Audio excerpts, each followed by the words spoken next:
नीलम Bhojpuri channel के subscribe करे खातिर लाल बटन पर उंगली दबाई और घंटी के चिन्ह पर क्लिक करके नया नया भोजपुरी गीत के आनंद उठाई।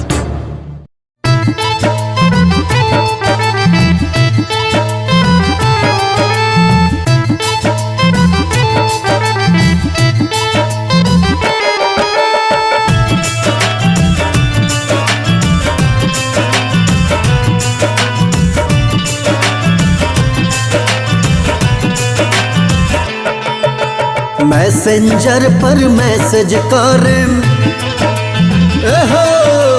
मैसेंजर पर मैसेज करें, दिल के हमर मलकीन कि तू ऑनलाइन रहिया, कि तू ऑनलाइन रहिया।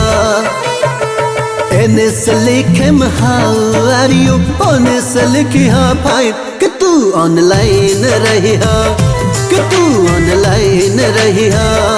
सुनना मैसेंजर पर मैसेज करें, दिल के हमर मलकीन कि तू ऑनलाइन रहिया, कि तू ऑनलाइन रहिया।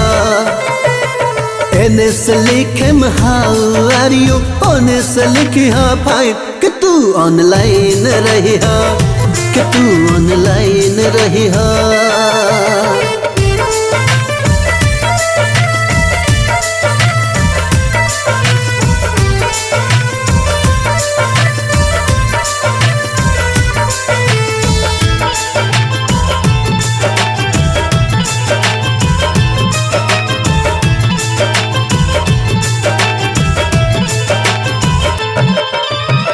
कर यूज व्हाट्सएप के चर्चा हो,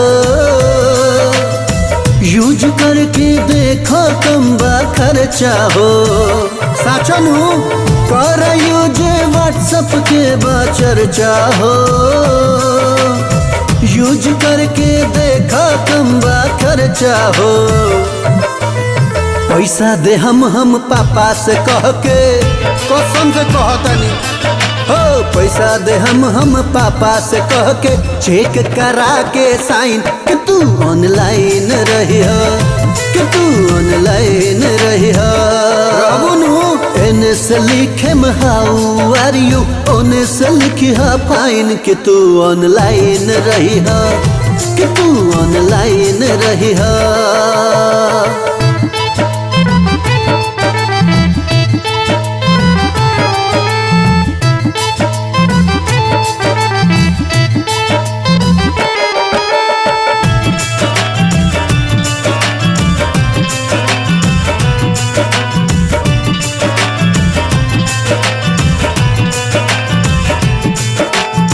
भेज दी हो सेल्फी एगो खींच के, मिट जाई दूरी अपना बीच के। सुनना भेज दी हो सेल्फी एगो खींच के,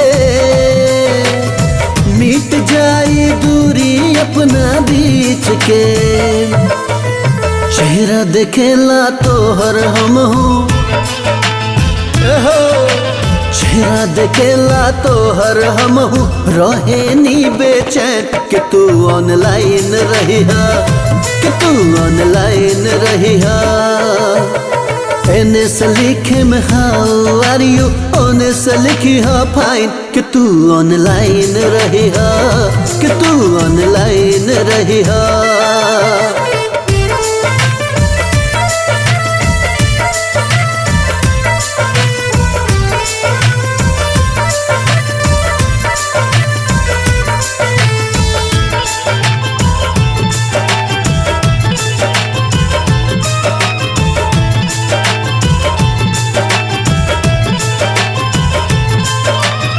बीकी कहा तारे गो बात हो,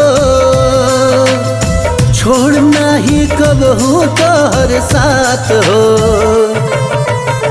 बीकी कहा तारे गो बात हो, छोड़ना ही कब हो तोहर साथ हो। वीडियो कॉलिंग करे हम गोरी, वीडियो कॉलिंग करे हम गोरी, निरखेम सगरो रैन, कि तू ऑनलाइन रहिया, कि तू ऑनलाइन रहिया। एने से लिखे हाउ आर यू, ओने से लिखे फाइन कि तू ऑनलाइन रही हा, कि तू ऑनलाइन रही हा। मैसेंजर पर मैसेज कर दिल के हमर मलकिन कि तू ऑनलाइन रही हा, कि तू ऑनलाइन रही हा। एने से लिखे हाउ आर यू, ओने से लिखे फाइन कि तू ऑनलाइन रही हा, कि तू ऑनलाइन रही हा।